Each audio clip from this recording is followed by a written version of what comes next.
Like how I always dreamt it when I committed here. Just everybody wants to run down the hill here. 84,000 people screaming, "Go Tigers!" So it's just crazy getting played in front of the atmosphere, amazing fans, and just putting it all together, knowing all the hours of practices, film study, listening to coaches is worth it, and you know what to do. Do you have any butterflies going in? Oh, for sure. Jay and Taylor were making fun of me because I talk a lot anyways, but when I got in the huddle, I was talking, just nervous talk, and they told me to calm down. I'm good, and they got my back, so it was good. You and Tremaine and John Simpson, you guys all got in there for some playing time on Saturday. What was it like for you guys to get from when you came in here to being able to play the second week of the season? I guess it was kind of more like a validation. Like, we've been here practicing, and we go against the best D linemen every day, so just going out and going against different opponents, knowing, like, practice, what we do in practice does incorporate to the field, and what the coaches say and knowing what to do just helps a lot.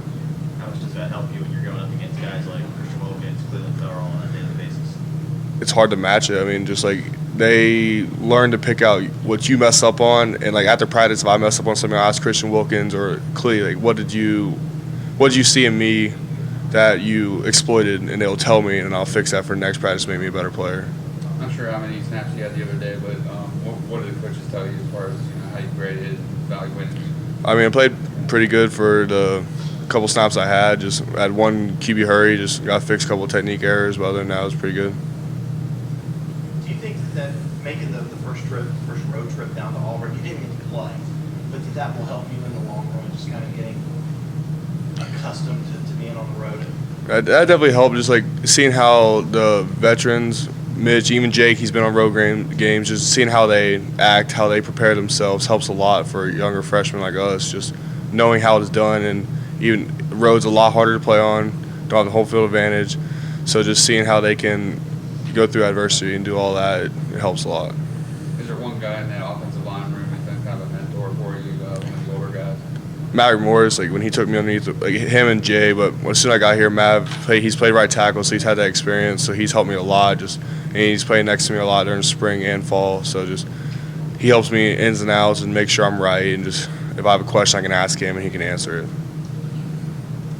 What's it like standing on the sidelines at Auburn for 4 hours, watching those guys play every single snap?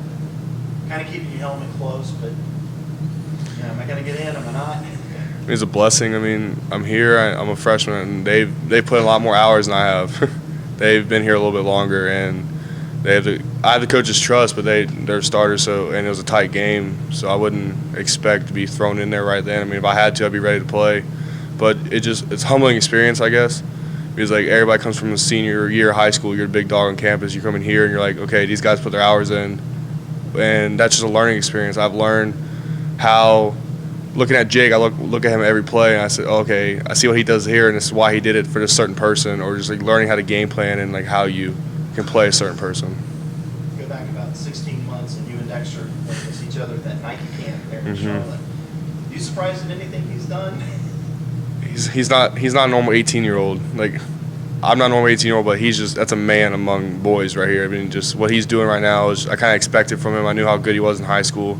And just to see him be able to perform at the college level is amazing.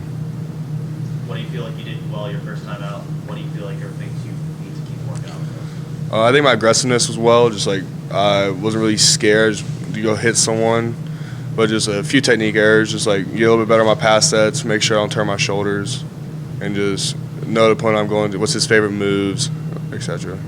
You know the accolades that the offensive line got last season. Auburn game didn't allow us to act. Dabo said only one of the tackles for loss was on the offensive line. How much pride does that give you to kind of be a part of that unit? I mean, it's just expectation. It's just they all know what to perform. They all know what it takes. So if it's your time to step in, you have to be able to perform at that level, and they don't expect anything less. If I go in there and I'm messing up, they don't. There's no slacks. I might be a freshman, but they expect me to play like I'm a fifth-year senior, and that's how Coach Cowell comes every day. Just like you can do a play perfect in not perfect in practice, but do everything right. But he coaches perfection. And that's what he expects to have all of us. Your senior year, you really expanded your role. You went from playing guard, tackle, tight end. Has that helped you? Now that you're here, kind of understanding everybody's role along the line.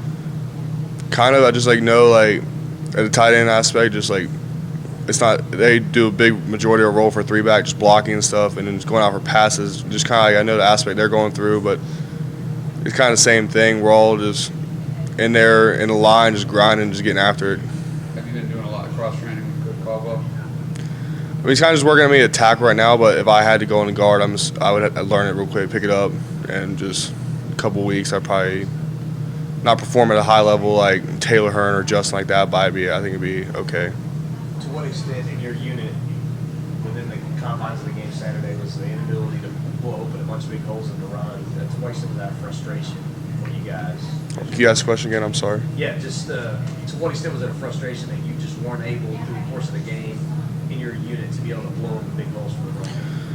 I mean, frustration, we just expect a lot of ourselves. We're our biggest critics. So just seeing that, we just come over the sidelines, fix what we can, and Jay would pull all the boys together and say, boys, we got to pick it up. It's on us. We'll go as far as we go is how far the team goes. So just basically staying with us, staying after the game, knowing it was on our shoulders, just putting it together. So there was sort of a sense that, like, okay, we gotta pick this thing up. We got issues we need to correct. I don't know if it was a cinch, it's more of like just a pride issue. I mean, pride, just like we're so prideful as an O-line group that we want it to be on our shoulders. We want the game to revolve around us. What Coach Caldwell says, we'll go as far as we do. So just being able to perform at a high level makes it easier for everybody else. And I'll ask some fun questions. You have a talent. Have you debuted it to the rest of the team yet, or your ability to belch anytime, anywhere? No, I haven't. I've been kind of quiet on that one.